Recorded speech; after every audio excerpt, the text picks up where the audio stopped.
Now, each one of you, as members of American Society of Nepalese Engineers, and your specific talents, and your specific expertise, specific expectations, and your specific questions, how can you get involved in Nepal? So you will kind of see what were the things that were done, how involvement is possible, okay, and what are the issues related with earthquakes, and what are some of the solutions to some of the problems that came up. And there's a lot of money pouring in, but how do you effectively use that money to bring about a general sense of public safety in the future? The earthquake has happened, it has given us a chance to learn, it has given us a chance to make things better. This presentation is very heavy on pictures. I just want you to soak the pictures. I'm not going to talk a lot about the pictures. But if you went back on the whole history, there are the significant earthquakes that have occurred in Nepal. There's records from 1255, 1833, everybody heard of that, 1934. Earthquakes are not unused or unheard of events in Nepal. Last year I was here and I talked about involvement in Nepal and tried to see what each of us could do to get involved. There is a report that has been given to the American Society of Nepalese Engineers on my activities while I was there. The reason I really want to talk about this is because of this. The future. What is the future? These are the kids from Kabre. Their schools got demolished, they could have all got killed. But that is the future, and that's what we're talking about.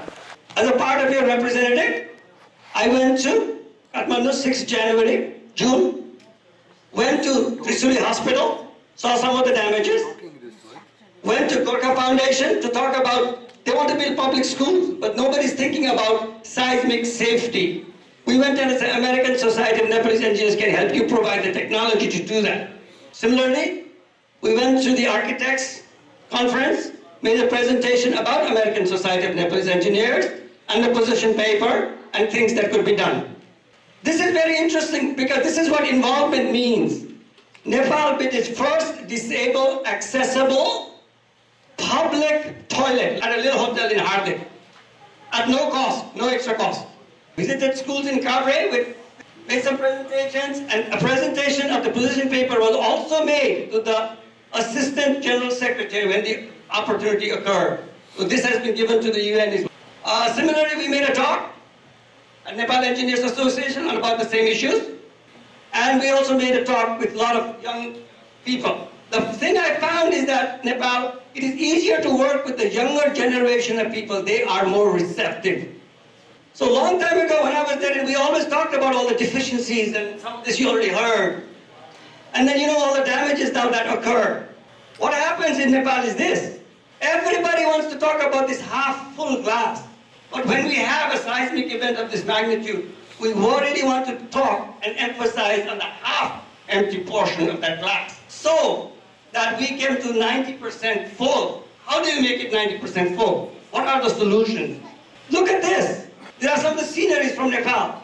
They all raise all kinds of public safety issues in all dimensions, not only structural, but fire, access, all kinds of issues. But this is what the reality is in Nepal. A building collapses because this was a residential building that had been converted into a school and a college.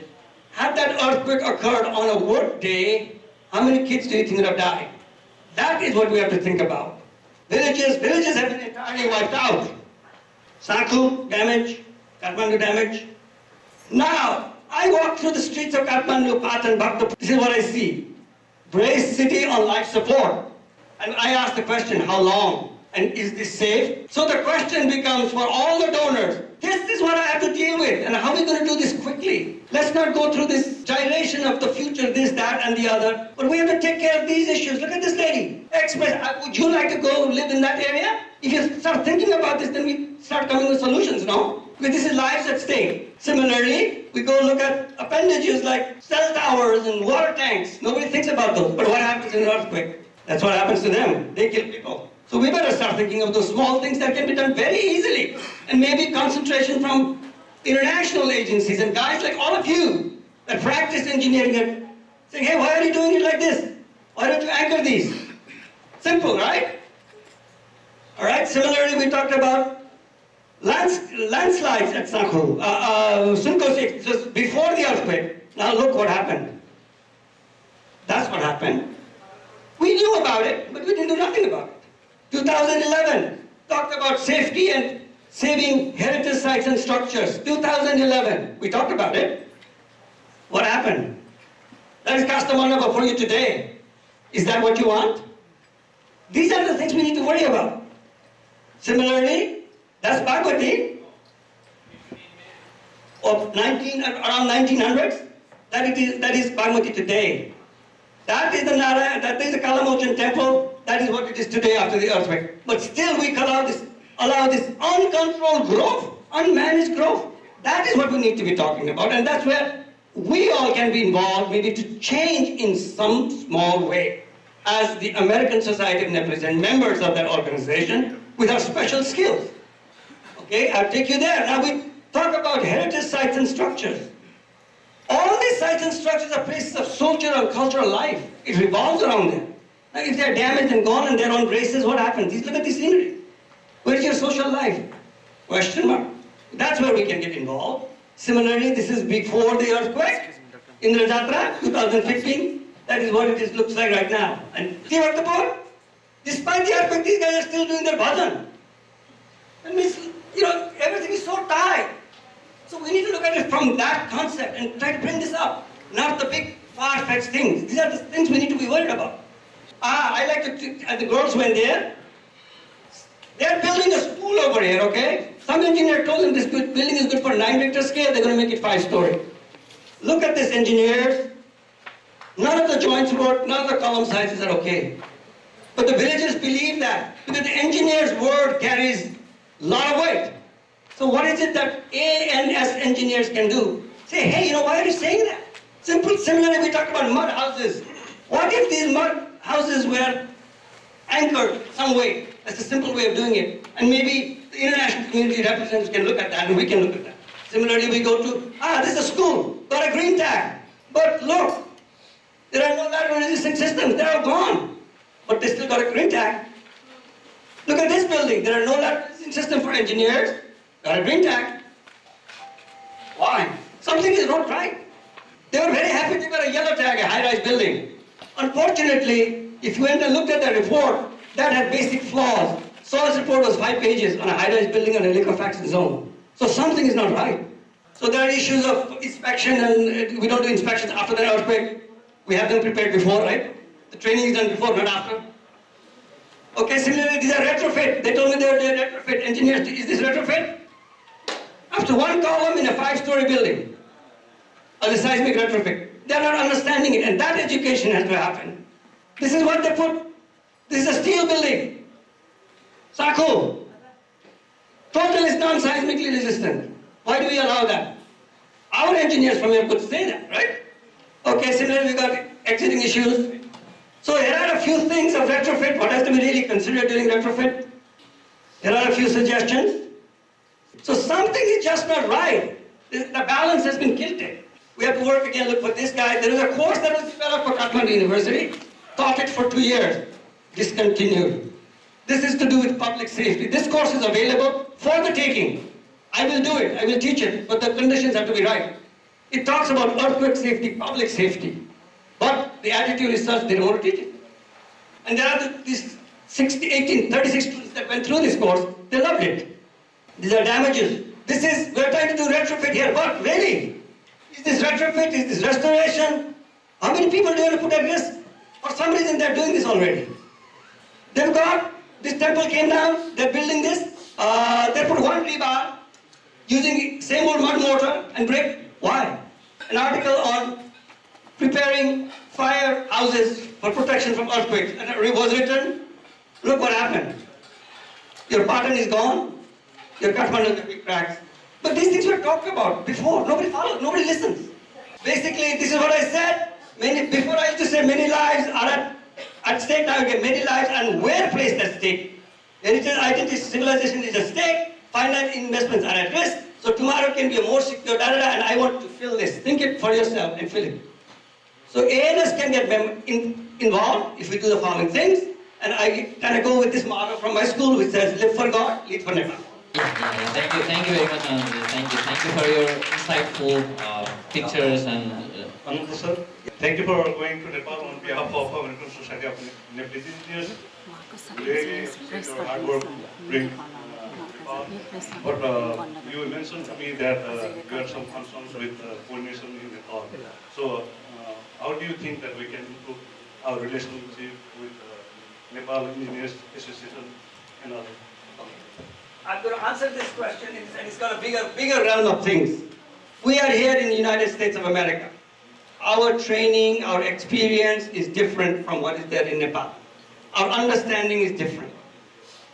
We cannot go there and impose our knowledge, our viewpoints over there. They have to be able to come and say, they mean Nepal and authorities in Nepal have to recognize there are these expat experts in the United States that have specific knowledge and experience, and that's where American Society of Nepalese Engineers gets involved. That is a group of people that has the expertise. If they come and ask, then we can provide, and that's what that correlation is going to be. And hopefully, we can get an MOU going with Nepal Engineers Association pretty soon, where these parameters would be kind of put into writing, and we can get something done. But it is difficult to go there and expound your views so that the things move in the right direction unless you're asked. So you kind of have to be welcomed into the environment, I think. Mr. Ananda, thank you very much for nice presentation. And on behalf of Nepalese Engineers Association, I have 3 questions in summary. First, it was very alarming to see that multi-stories building and other building was collapsed despite they got a green signals, right? Green stickers. Who was responsible for this granting the green the stickers? Aren't we engineering professionals? Aren't we granted that? We are responsible, right? Who gave that permission to build the multi-stories building without passing the structural map? Aren't we engineers responsible for that? Dhruva Thapa gave a very nice presentation about 3,500 engineers was involved in that VDR, something visual display, RVDA, and 65,000 house was inspected, and that uplifted the image of the engineering community in Nepal, right? That was one thing. Apart from the structural, all these technical details, we engineer ourselves are responsible. Second thing, I haven't seen your presentations. How do you get involved? It was only about your visitations and some of the highlights. But presentation was how engineering from around the globe, and especially from America, get a chance to get involved. Third thing, any entrepreneurship initiative from engineering community back to Nepal? Like I always said, the big issue it is not that there is no expertise in Nepal, but some of that expertise is kind of misguided. So when we, with our expertise, want to go there and say we have to be done this way. For example, I will give you a very simple example. All of your engineers, you've all gone to school, right? When you go to Nepal, they'll talk about, oh, this is built on a frame, the column beam system, right? So is the same type of frame applicable to a 30-story building versus a 3-story building versus a 17-story building? It is not. The detailing provisions are completely different for earthquake requirements.